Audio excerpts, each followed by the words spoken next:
কি বনাইছা বৈ? ময়া জোন পিঠা। জোন পিঠা কি নাৰিকলৰ? নাৰিকল আৰু গুড় ভাজি ইয়াতে ভৰাই দিবা। ইয়াতে ভৰাই দিম। এনেকুৱা হ'ব ন? এনেকুৱা হৈ যাব।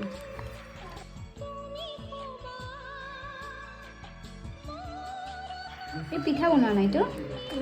এই পিঠাই ৱাও, কি ধুনীয়া আছে হৈছে। পুৰা জোন। সেইকাৰণে নাম জোন পিঠা।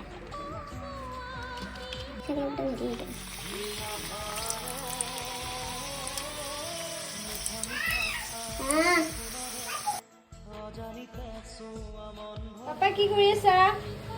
মেগী বনালো তোমাৰ কাৰণে স্পেচিয়েল। বাহ, কি মেগী?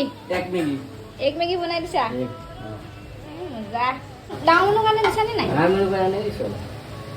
বাহ, আজি মোৰ কাৰণে মেগী বনাইছা? মেগী বনালো। বঢ়িয়া।